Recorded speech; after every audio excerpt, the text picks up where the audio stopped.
Anna Hebron.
Natapat di Rugi kahit ketua Bude afio di Tata Pro Bene afio Berkawan Koto Dekat Natapat tu Pada ini from Wiwa Fafufonga Tau Eiki Menakin hama Foko yang moye Fila Lau Fafitai Fai Koi Kejayaan Dapat di Antobodi Desa Lewah Dapat Sesikau Ya sibu-sibuan dan kain atau Moses sihol Hadapan berfaham Dia mari berfaham lang Yang dia faham itu Soalnya Karena payah Hadapan dia berfaham payah Ramai berfaham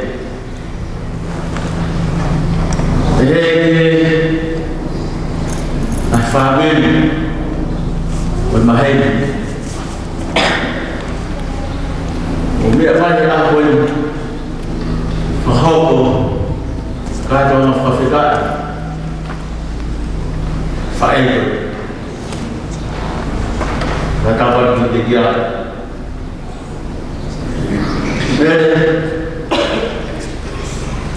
Berbuah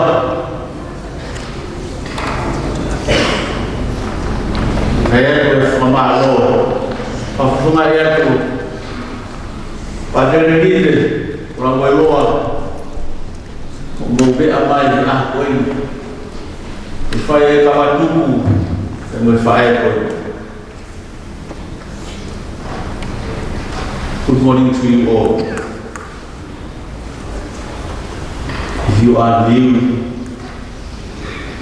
to this celebration. Thanksgiving Mass, you are especially welcome. Thank you very much.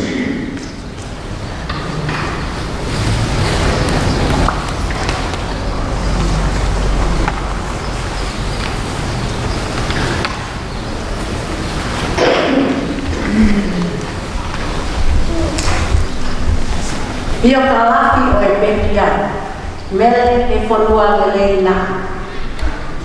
Na tupa mele e whanua lelei na i he o mātua o te vita tau singa, lakata o hihifo niwa topu tapu. Pea mo ana seini tauwha o kouro hapa. Na ana whanau i ha whanau e toko ono, pea koe lahi taha i he whanau ai pekia.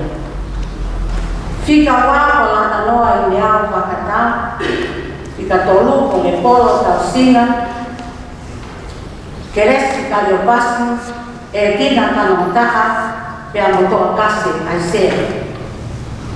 Nai whanau i ai pekia i hape tolu noa o epeleri, tahipa nima whā i koulo hapana. Nai paki taiso a mele i he hape tolu noa, mahina nima, tahipa nima whā. Ia nā nofo pe i koulo hapai. Nā mauroa a mele he whanua lele tau singa. Ia tu a lau eiki naa o vei tono, tono tapu.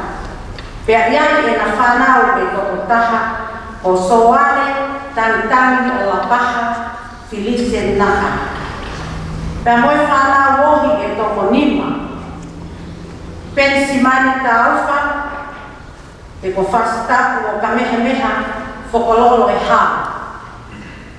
Ana seini tau fusi, Vesta en tau singa, a kau ola, e tina kaliopasi, pea mo kisileli, lau eiki junior. Koe tareniti o e mea, Koe tare nini mo e mea ofa, ne ha mai ka me e tō tahani, koe pōto ni e la langa whaka ofa ofa. Nā nea ko pēhi e la tohi pure anga a koulo haapai, pēr hiki me ai ke middle school, a māmunga, i haapai pē. Nā ne ngā wehi pē hono tare niti la langa. Ne hiki whanua mai a mere, he whanua lelei. Nā a ki nusilani i e tau ka hiva kaha. Oi pumi hamo ui. E toi whakalalaka. Nā tau kakato e mere ai hasa kalamenta o e siasi katolika. Pena nā e sai ia ai toko taha. Ko toa pē hono ulunga ngā. Koe whewhine nā tari kakai lelei. Koe whewhine ofa. Koe whewhine matamari mari. Koe whewhine nā rembeke. Ke whai hono mahi whatongia i he lotu. I he siasi pia moe whonu wafu.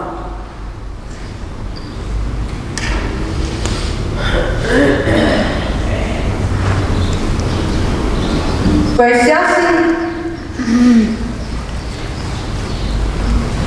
o kau te ai a mere i e siasi katolika o onihana.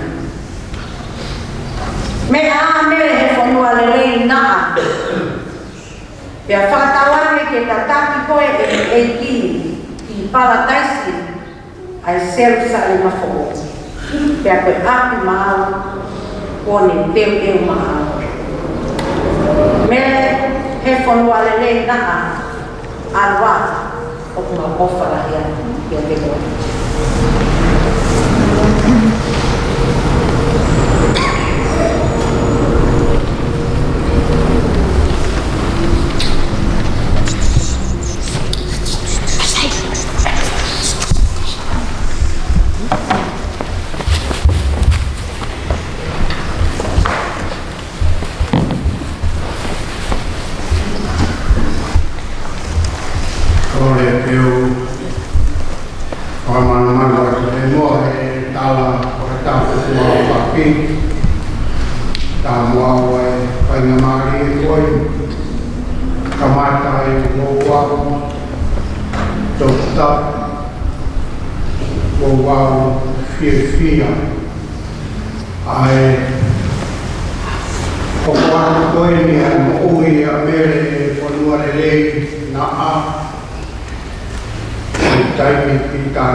Koe lati whainoma koe te lango o e toi tuku.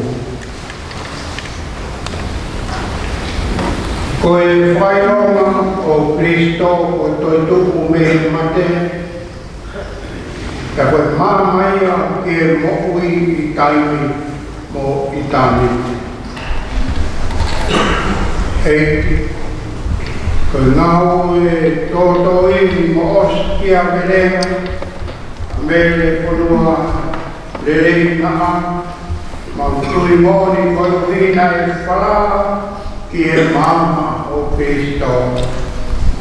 Koe mamaia e ne tataki atuia me mate ke mo'ui me taimi ki tāniti.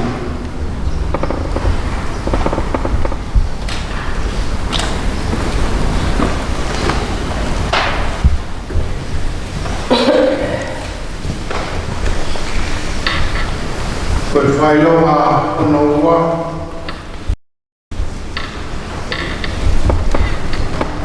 Koe tohi koe omo lele. Eiki lalata mai kei mo ui a mere. Onua lelei naa nani mahuinga ia mo feina. Ke whai taki ke hauonga lelei o Kristo o e matawai o e mo'ui. wange tantari lelei ai Kristo ake ai tala koeni o e mukui tāngata. Koi ai tene mahu hoku sino hoku tāta he i kai mai kai mukui ia o tāngata.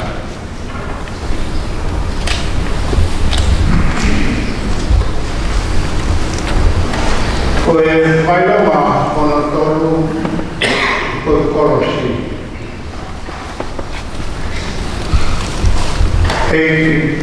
Na e tui whakakapau a mere onua lelei na koe korosi o Kristo a ono kuhui ama. Sa kono o pamiraso na ni tari ai korosi kene mokui.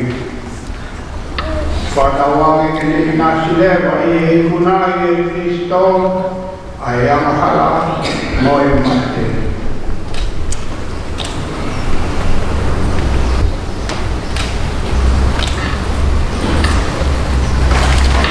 Koe whaironga hono wha, koe lo sario o wheina o merena a.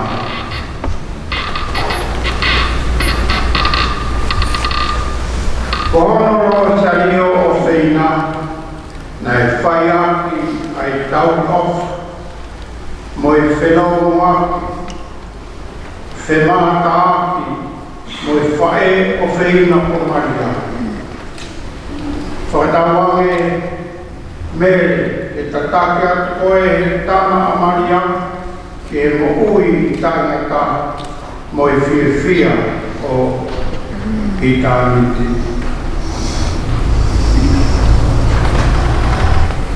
Koe whailoma anonima, koe tāwala o wheina o merena. Nāne tāla e ne mo ui apasia, whaapa nāne whahaape e ne tokai ai mo ui. Kāinga, te mohono tōna. Whatawange, Nere ponua reina, o ama whaapa apasia. Mo e pokonga kāinga e whakafua mai ai ai tō kai, o e mo ui taina tāma au i he ahonga.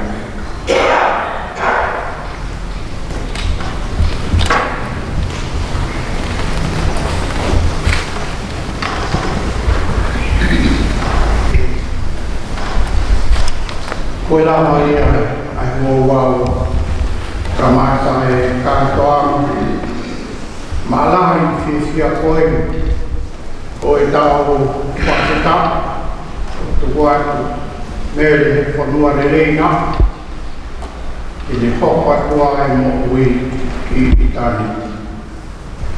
Kore ke mo mea hake ki oluna kore ke tau kaukama e whakamoa ke e tau whakatani ki e lani.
ki tau tolu ki e mo ui ta e ngata.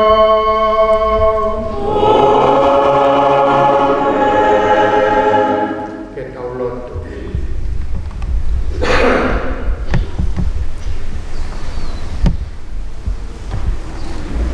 E o tua maasi maasi, koe mau tamai, mau tui marohi ne pe kia pe atoi toho alo kia mo ui fo'o, mau hu whekina ki mau tukataha koe, o mere e whanua lelei na o pe kia ia Kristo.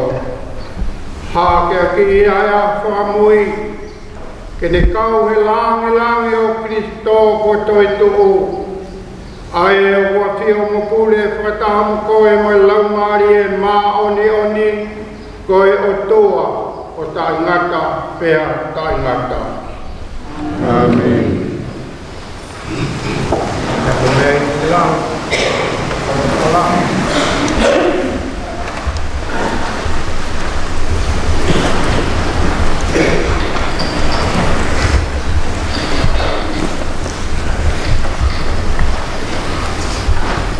Pola, bodo, vai tonu.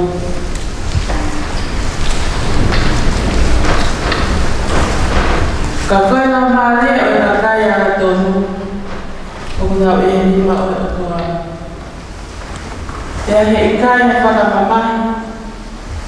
E lava o ala te na tonu. Koe makaya whaka sasele.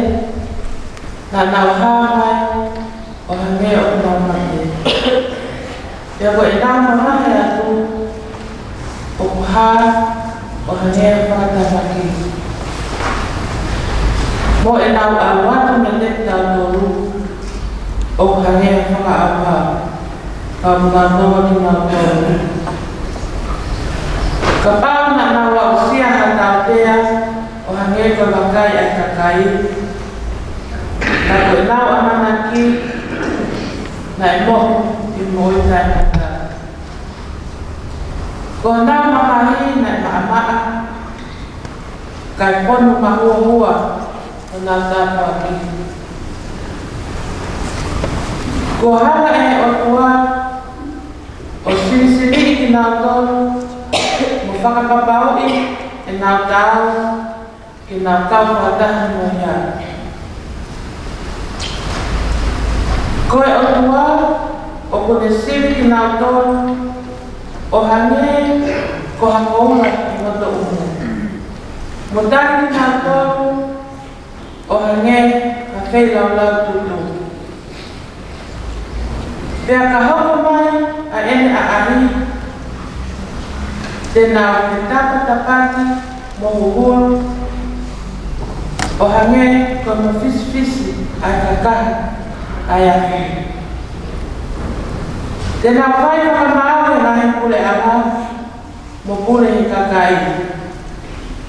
Pea koe eki, e hoko o ngā tui o tai hata. Ko ki ngā toro o whalari kia te iha, e mahina ka teki ngā toro al mo o niki. Ko ki ngā toro o whai tonu ngā, te nā mo ui whakataha mo ia he o wha. Te a koe kalasia, hanawa o wha, o tatari mai, te teki nā tōru o ne kiri.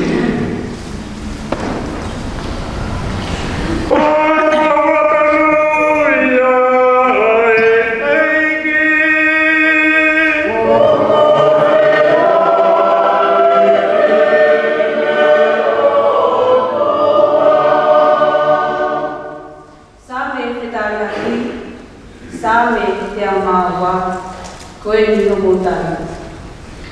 Koe e ki o wanga ofa o whai mesi. Koe e ki o wanga ofa o whai mesi. E hoku la maari o whetaki ki e ki. E kua ui kotoa. Nā kukina kanu wakataku. E hoku la maari o whetaki ki e ki. Pea wakai na ngā ko ia te au. Ta ini ngā ke tā waki. Ko eki. Ko ia o ne whakamole mole i e kotoa ho ngā hia. Ko whakamo ui e kotoa ho ngā hia wala mahaki. Mo puhu i ho mo ui me i e whaitoka. Pea whakatawa ui koe aki ai ofa. Ko eki. Ko eki. Ko ne whakahoko. Ai ngā oe ai whaitoka no. Pea kau e ni whakamau, mo i kotoa e kakai, o koi ina. Ko i osi whakaha e ni whunga ki a mo sese. Mo e ni ngahi ngā oe, ke whanau a Isleli. Ko e ki. Ko e ki, o manawa ofa, o ofa. O kune tua i ke he houkau, ka e mohu i he mesi. Pea hame e ko ia o mama o e langi me ke kere ai mahalohi a ene o wha ia teki nau tolu o apasia ki a teia. Ko e ki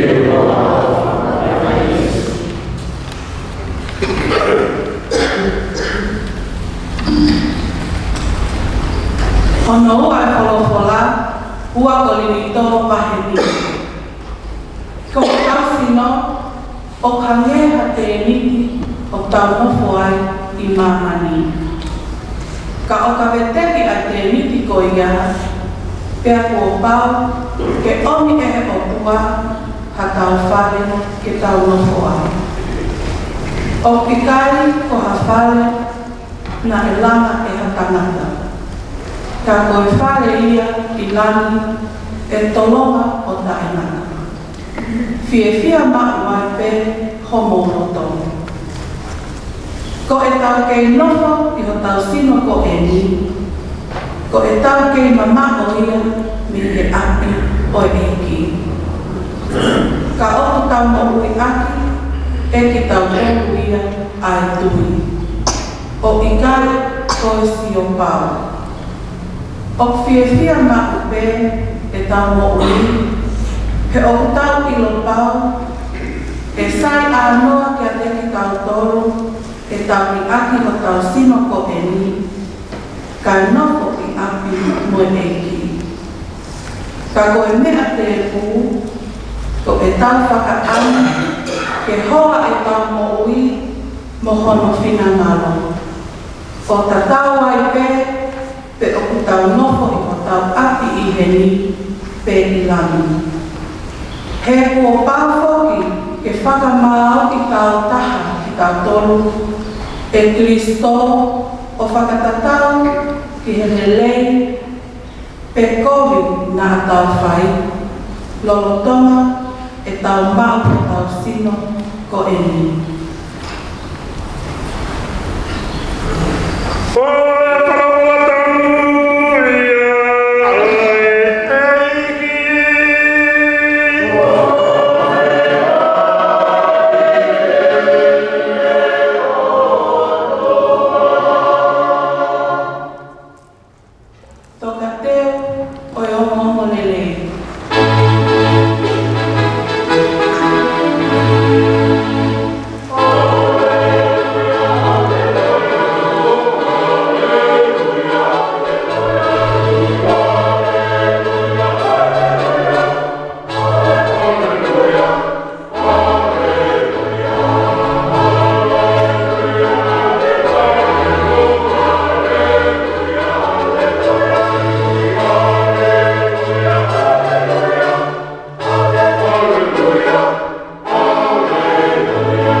Ke wakai nā mole hatoko taha o ki ngā toru, ko ne whaki mai ki a te au.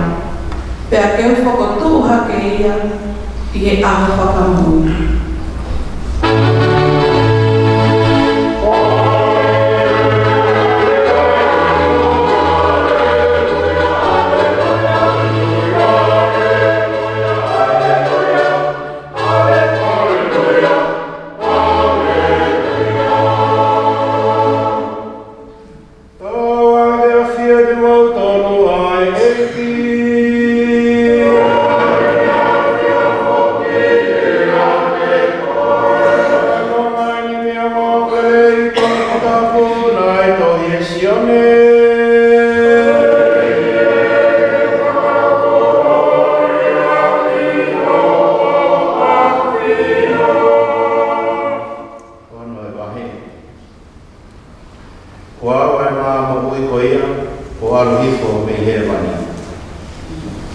nau tolu kotoa, te nau kai ai, te nau mo ui o tāna. Koe maa te watu, ke moi ai a mamai, ko hoku sinoi. Pea whinawa ke e kakai, e lawa whewhe ke omi e tangatani hono sino ke taukai. Ke talage se sua te lampo. O ko whakapapa i atu. Kai kai ke kukai e sino whoa e tangata, mo inu i hono toto. Pea he kai pe te mo mako, e mo ui. Kau kapau te mo kai hono sino, mo inu hono toto, pea te mo mawai ai mo ui taina ka. Pea te whotu hake ki mo toro, me he mate, e aho whakausi. Ko hoku sino koe mea kai mo ni ia, pea ko hoku toto koe mea inu mo ni. Ko ke mo toro, te mo kai hoku sino mo inu hoku toto. Te mo tama ki mo toro mo a, pea kaha o ki mo toro. Ko e kutamai o ku mo ui, ko ia nā ne whekau ke pao. Pea ko mau ai mo ui. Pea ko mau mo ui au ko ui ko ia.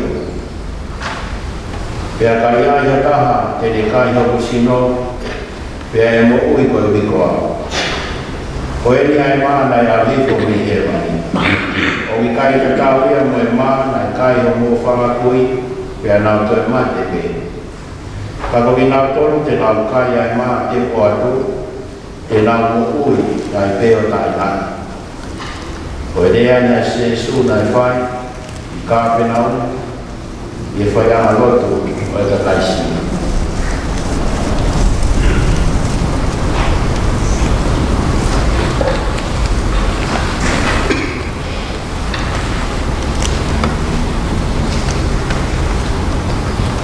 Oe o le iono ia, oe eki.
Ke mua ia ko whamaro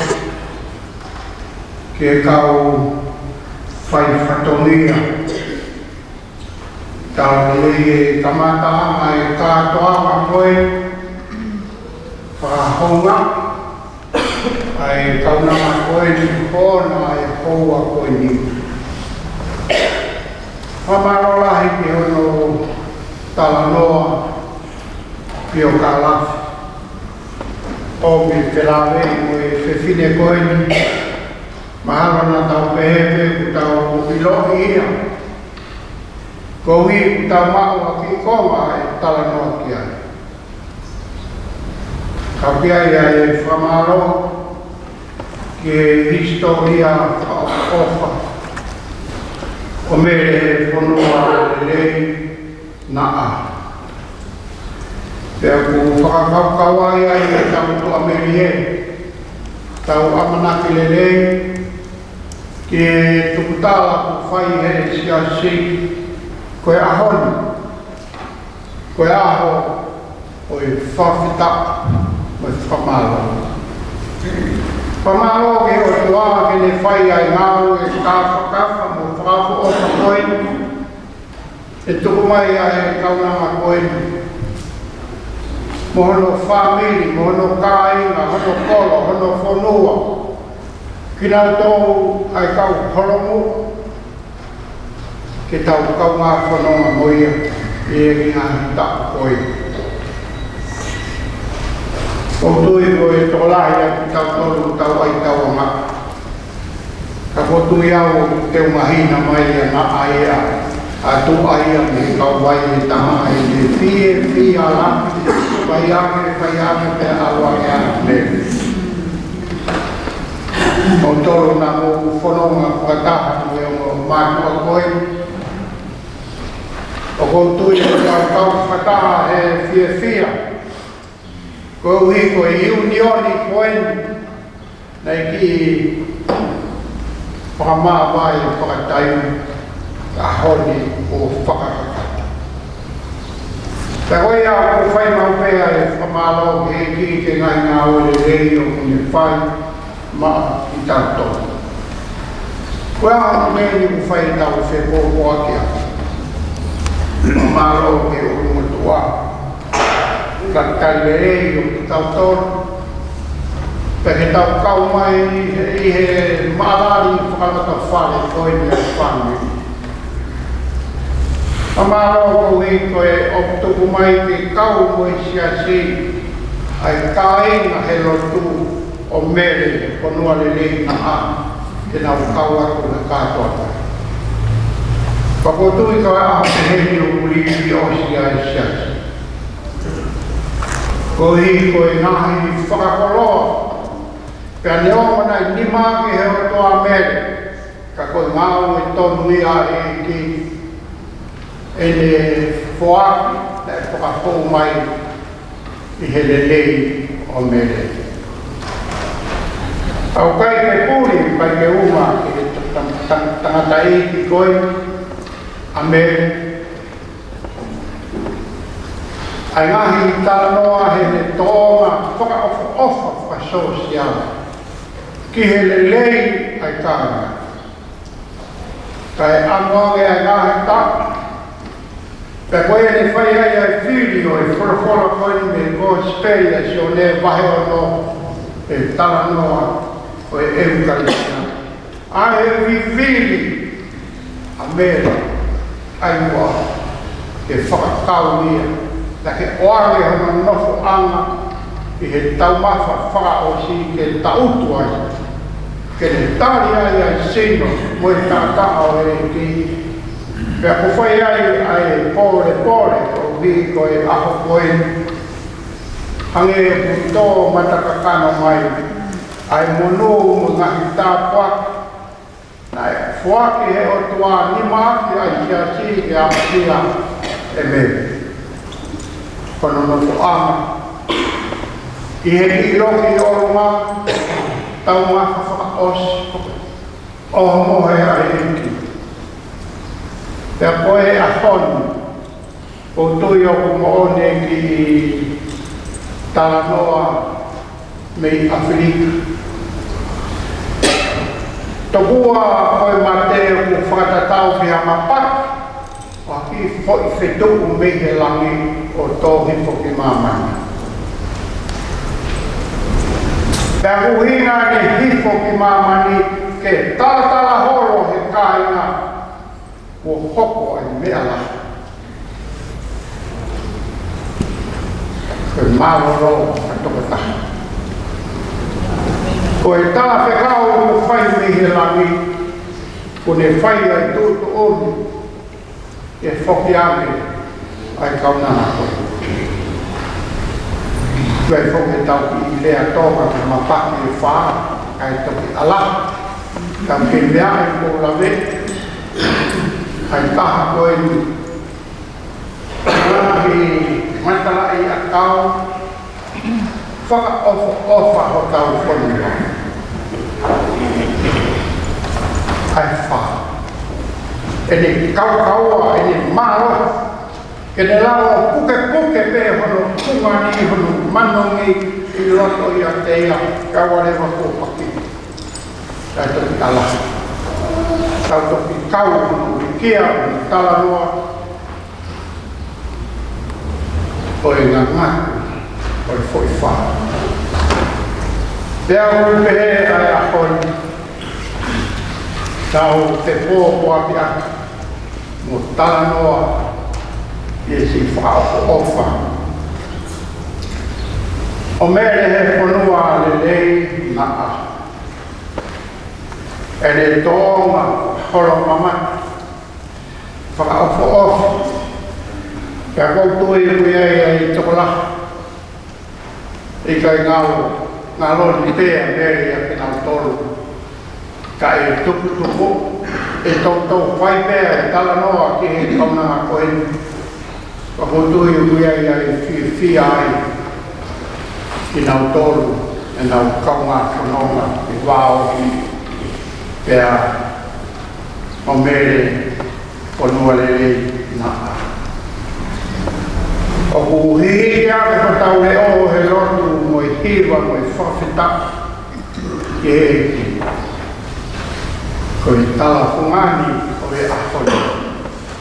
Le tau sio whamamani ko i mate, ko i whaauka, ko i whakatamaki. E le si toa atu o osi ko ki te ahmento. Mahau mo le tala whakatonga o hipo lotu. Pos, kai te aha kakea, koe aluwe, kola. Koe te he tau sio ia tātou, neongo koe ahonu, tau tēmi hia, i e te alu. Koe ui, koe ne mahu i ngā, whaiaia e tau ana. Kai te whie mamotu e tau koko atu, kau tau tūlolo, tau lolo ko tau ngahi loto, kai tu wangi le alu se mahi, e ukai koe alu koe whaau, e ko whakatamaki ki he te muku i kai. Ana rio ki kari te sia mai a tu aia mai toi kai whamiri me kau mai ko. Nau sisi rau sisi mai ki nau tō kai kari te tāi, wai no koe whawhi whia, hai ana kai ni whoki ana.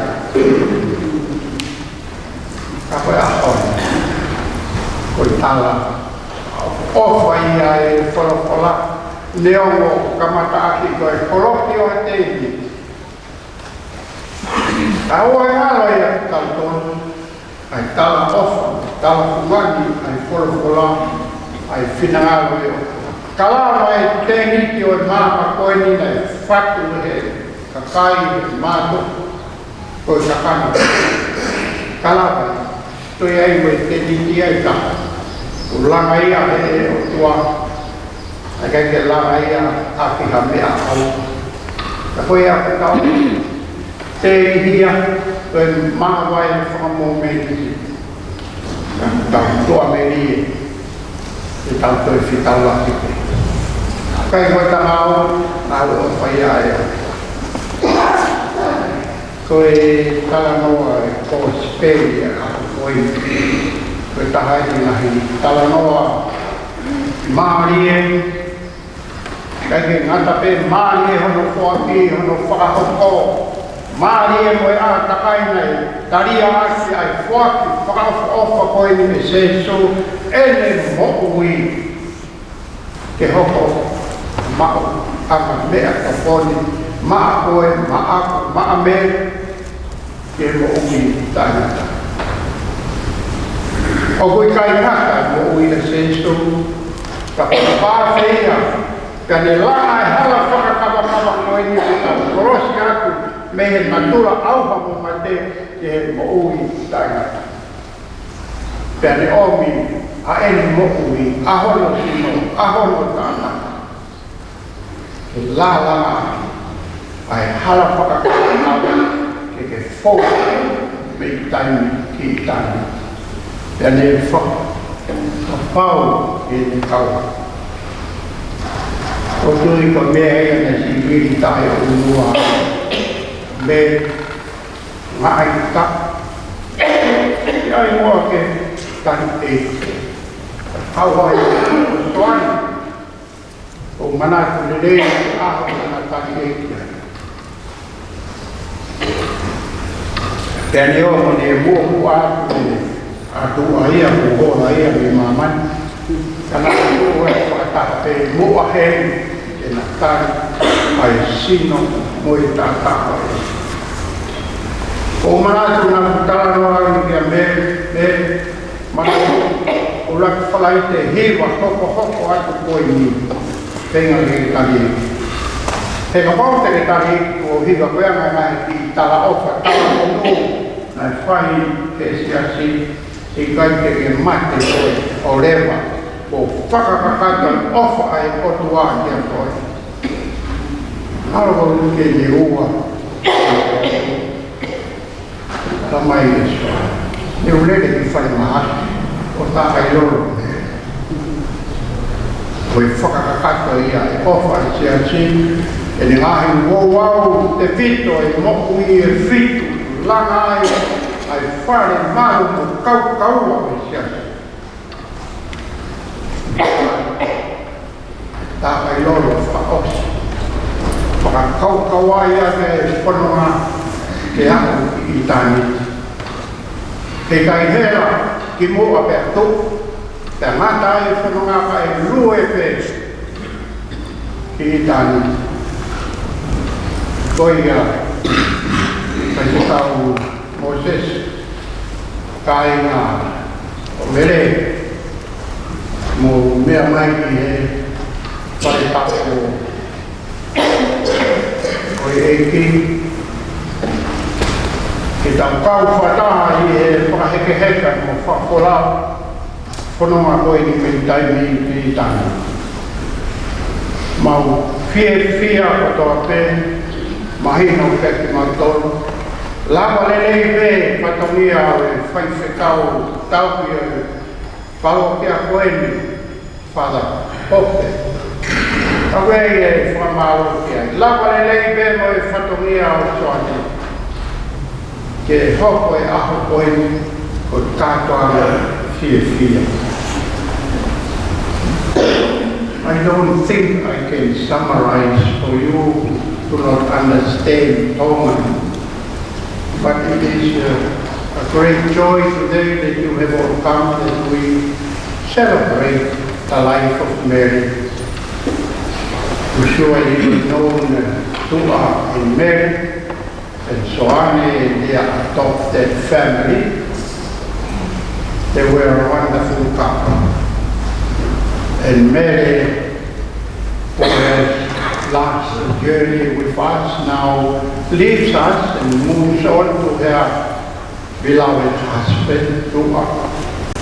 And we are very happy that she entrusted her life to the community, to the church. And she was hungry for the Eucharist, to nourish her life, to share fully in the life of Christ, the life of the church, which ensures her eternal life. You know, we have a life on this earth, bodily life, but there is also our spiritual life, and we need to have that spiritual life as well. And I always say what a wonderful life man lived. And today we gather to celebrate together in gratitude, thanksgiving to Mary and her response to her God, to her community. I'm sure she has helped them and she has been helped by the community, especially by her little group, Associo Maria, the Assumption of Mary, that walked with her very closely. So today we thank God for the wonderful gift of this woman, Mary Ponua Lele Nama. Ako ia e whawhitai mo i whamalo, e whamiri e teu tangata lelei, omi o mau taimari ai, te tau whai whataha i ana whakaheke i mo hui, mo i tau toa merie o i tēniti. Walau mari e koe ni o teu he o tua e lata ai Mary. O whāko ke te kumoton, malo apiso mo me amai ko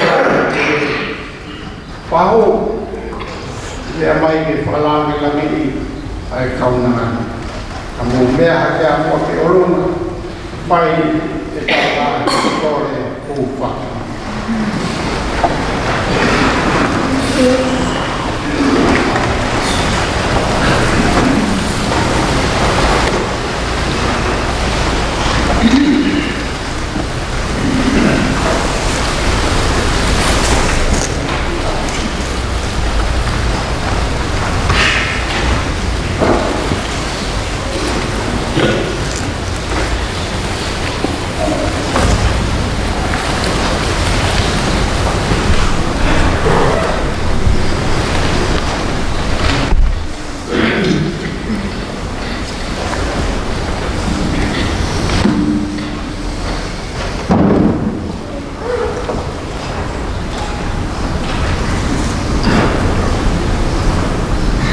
Whakatawange ko o tātou whewhine o mele e whanua lele naa e le mahu ai pale ko o palonesi kia te kina o tolu o kuna puke ho o wholu.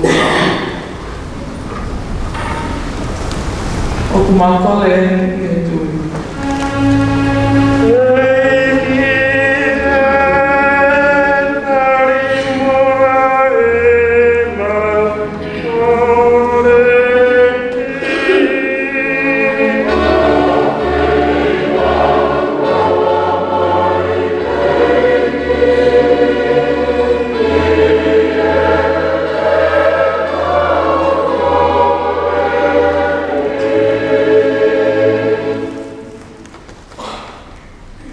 Whakatawange eiki ko e māloki o e toituru, tene ririu ai mate ki he hui kai kata. O ku mākole i he tui.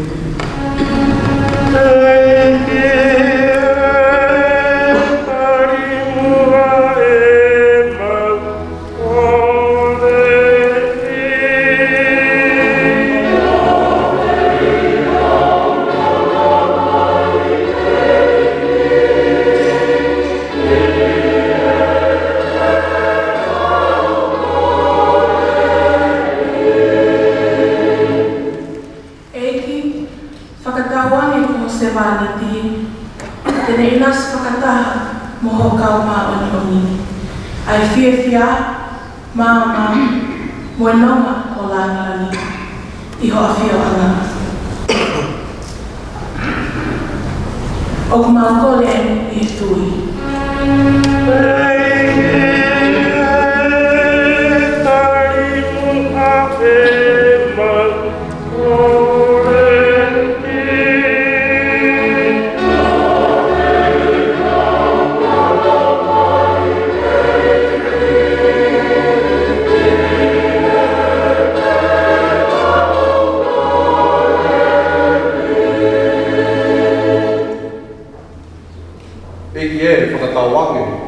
Ki mātoro o ku mautengihia ai te kia o mātoko tahani te mausia, te kalasia, whakanonga o ofa. O mākore I e tui.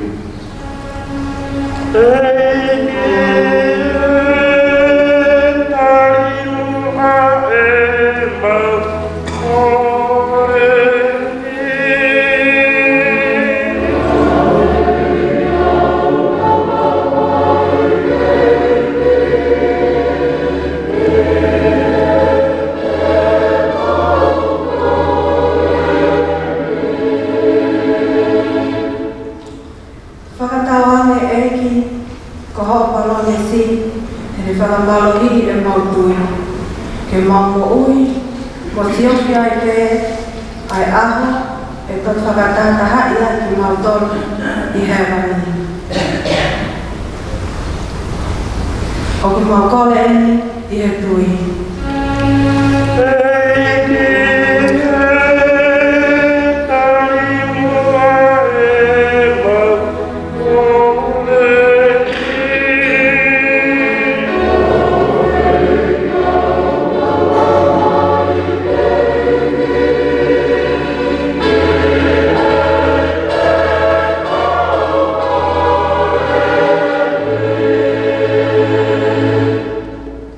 toa ma ai mua te ngona ai whakatangi mo lo kapai hake whanau koi ke ngona ia matari o kuwhanga ia se Kristo ko alo ta ko mau e ki Amen.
Eike tua koe funi vesini. Pea tōma mau whai tāpu ki nā tohi, koe waine koe ni o mau momoi a keni ke awhion. Poai a e whaua sia e tātā mo i whewhine ke kere kere, tawange hoko i a māki mau tonu. Ko lea inu, o lau maari e māki mau tonu.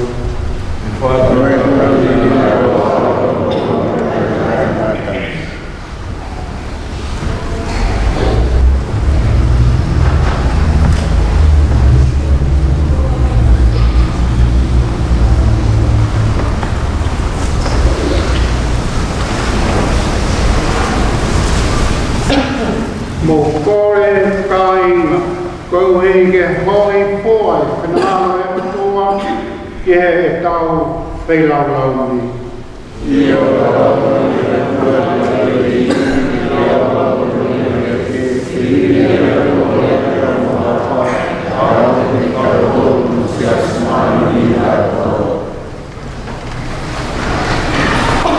e o tua e manawa o wha.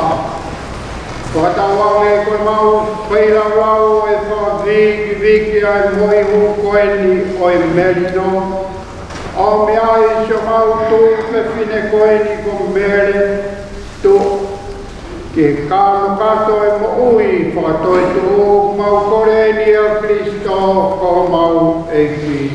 Amen. Tawange ke apio e te ki mau tolu ai e ki.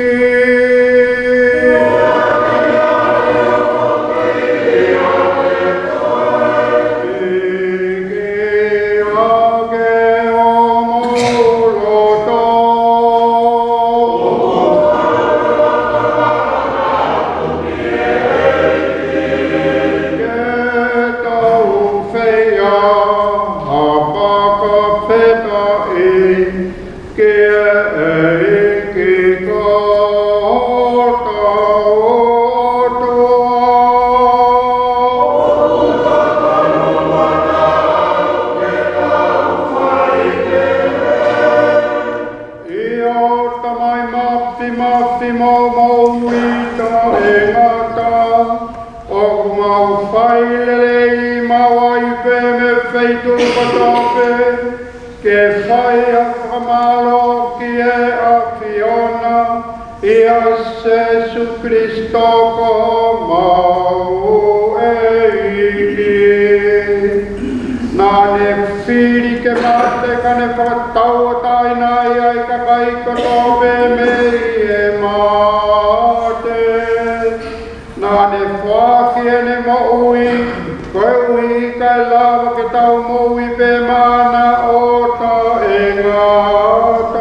pe ai ria me pe na ta mo fa na ni to fo ke mo i pu ni to e fa ta ia i pe pe o anga le va ke ne ka wa ko ma mo ne pe he mo to fo ke mo i pe mo win ka to me ai ko i pu ni ko ku to ko toto ia e poka o ai lawi kuonga pe a kaingata.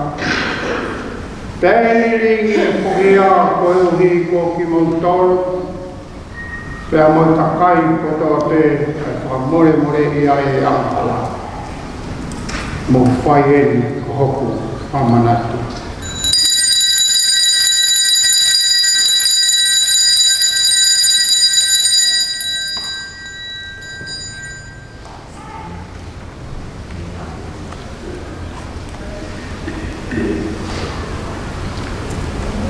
Ko e misiterie ni o e tue.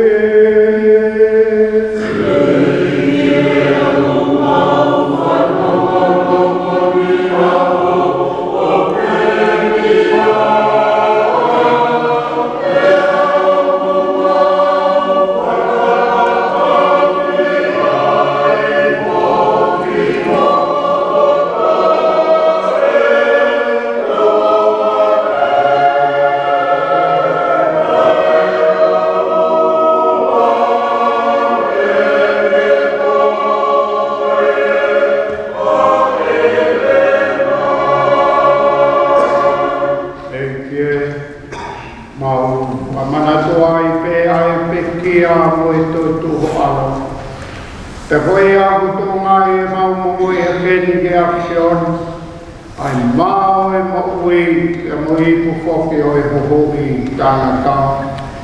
Io, mau to e whaakitai kuki kia te koe.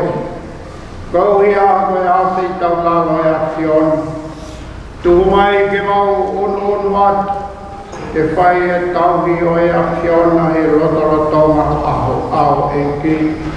Te mau te kore mamai atu foki ke lotolotoi ai pei ai te mautolu ai wō wangataha. Tūngai mau e langari e mā oni te ria ai sino moe tata au Kristo ae ku amene kina ke mau kaumatari whakataha. E kie hangai pukongai pumua ki o siasi. Ai e kurotoa mawhalate whunga mamani, koe mui ke tumre kina i pe ai whio pani horo takai, pe ke o mau tui tāpu ko whalakiko, mau e ke o ko Stephen Lowe, whainga tapu ka mui whakawa, te mo ki mau toluni kono kotoa.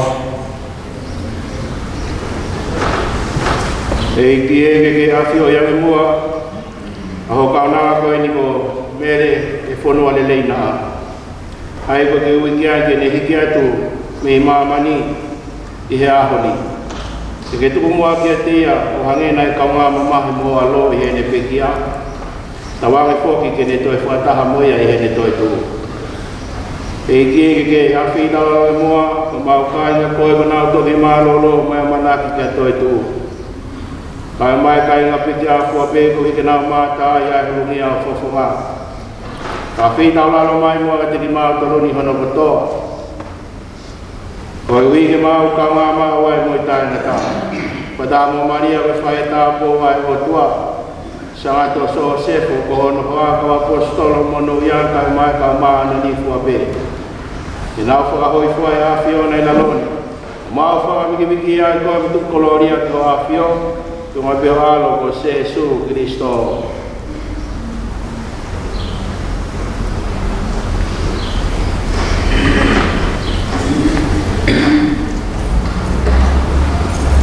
Koe ui ko Jesu Kristo pata moene a whio. Pea tōnga whokia te iau whai ageni ai kia te koe o tua koe tamai mawhi. Whata me lau mari e mā oni ai langi moi gloria kau fuli. O ta e ngata pe a ta e ngata.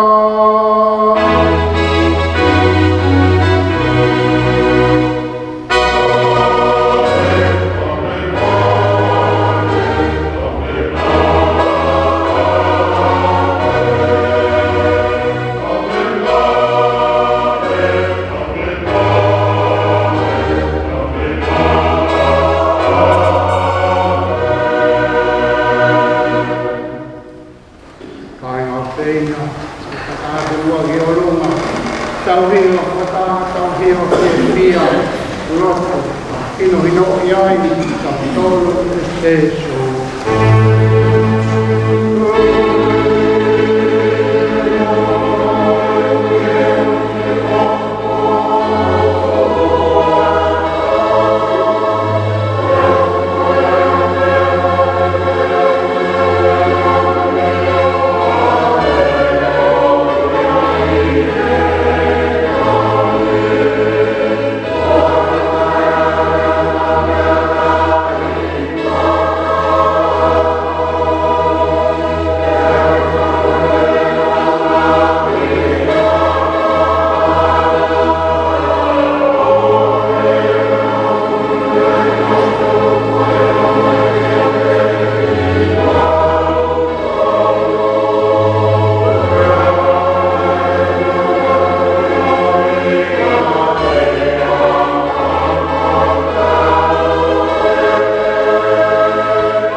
lami ai o tua. Oi au te kua awe maha mamani manu ia ko ki tau tolu. Mo ki nau tolu ko tō pe whawhehi ke kātua mai lami ai o tua.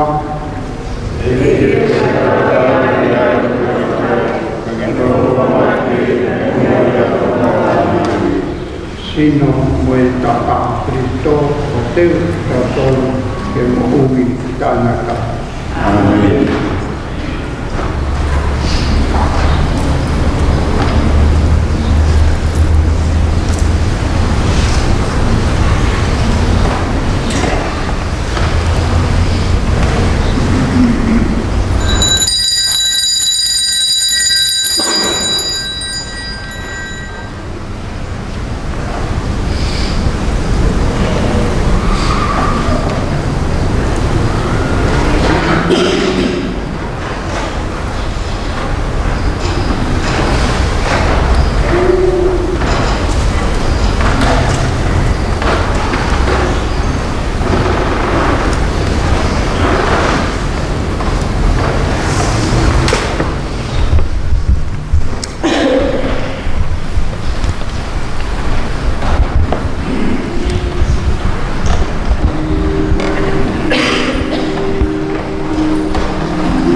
Kataki o mea hake ki o luma.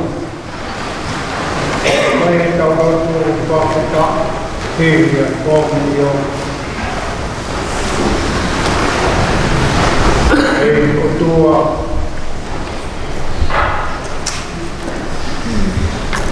Ko alo o Jesu Kristo na ni whaki e te mautolu ai sakarameta hono sino hono tātaa. Ke tataki e mau pirikiri ki o kure anga. Patawange ko mau tu whewhineni o mere e whunua lelei e tua.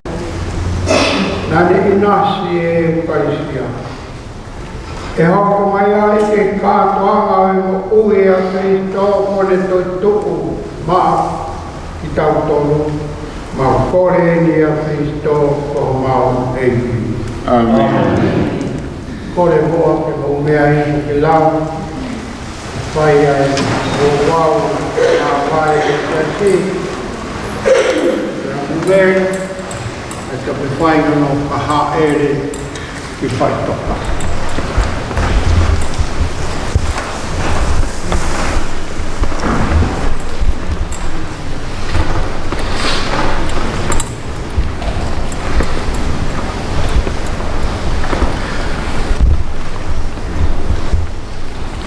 Kainga. Ki mua aha tau taktaha alu ano whanonga anga. Ki tau pai mua a tau tatau o tau tū whewhineni ko meri na. Kia whatawange ko tau whamawai hai e tau ofa kia te ia. Pagene whamawai o tau mamahi whakatau kawai e tau tua meri e. Iai ai aho e ta, e tau toi wheilonga ki whia hanga e ofa Kristo i kunai e mea katoa io, pea mo mate, tene wha auha moia.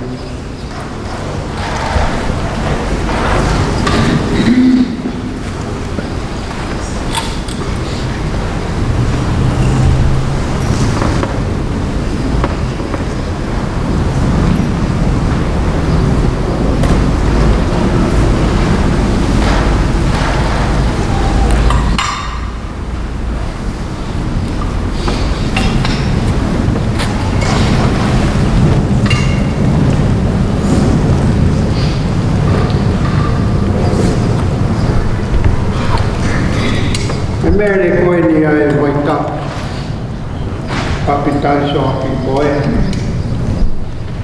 Pea taki mai ai koe e kiki hene te pire tapu. Kia ne whai ai e ngahi palomes ma au. Ai mo ui fo au. Moe mo ui tainga. Mai mau lotu moi hui ai a koe ni. Whakakatoa heki e ne whalau me i a ke koe.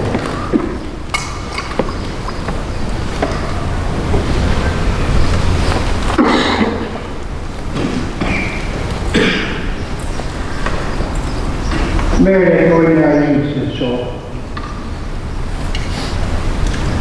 Koe mea opo ai hatu. Anau kāu waha mai mehe haha e. Ie ki whare ma sewa ai a kaiwa man.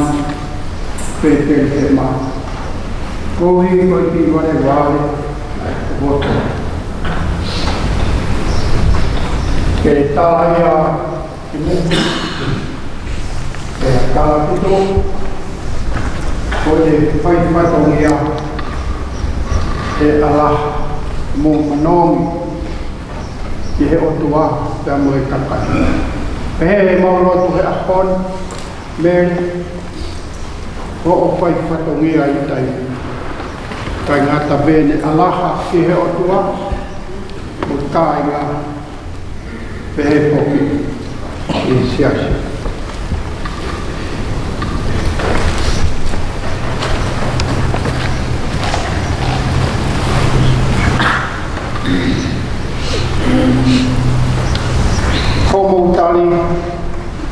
tali hono lau maari e o avea ki he o toa ko e kungani ma olunga.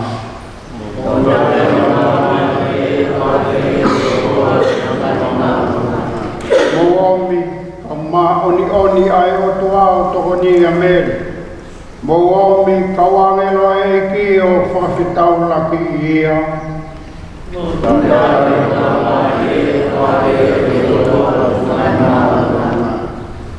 Tawange mo Kristo ai kune ui koi meri. Kene awe koe ki a te ape, tawange ki taki koe he kawange lo ke fata fata o e palahame.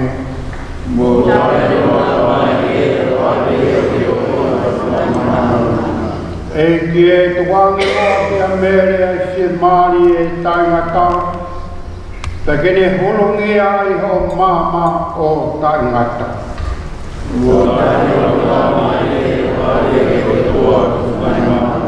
Ala tamai mau fuake atu sio mau tokotahana.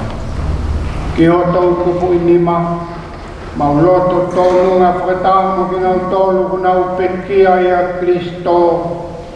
Tene toi tuha ke aho mo whakamui, o whakataha i pehe mo Kristo taingati. Mau whawhetai ki o awhio koe uhia koe tāpua, o mai ki sio mau tokotahani. Lolo tonga ene mo ui i laloni. Whakahaa ke anga o tauhi whakaitamai ke teki mau tolu. Kai o maa pōke mau kaunga mea mo kau maa oni oni i a Jesu Kristo. E ke whonga hipo ke mau koreni. Tari fie fie moa mele ki palatais. Ka kene toni ki mau tolu. Mau lava whewa nono maa ke ai loto mao e mau tui. Kai oua o mau toi whakataha, o mau tokotahani o taingata. Mau kore ni a Kristo koho mau eiki. Kore mua ke mo mea hake ki olunga. A viva whakataha, a viva whakamāwai.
Taki koe kauangelo ki palatais, te ke whawhitau laki mai kia te koe e kau mane tire. Taki koe ki kolo tapu ki Jerusalema ko ou, mo tangata. Teu le vai tau kononga. Ia ku paito. Perio ai me no aku.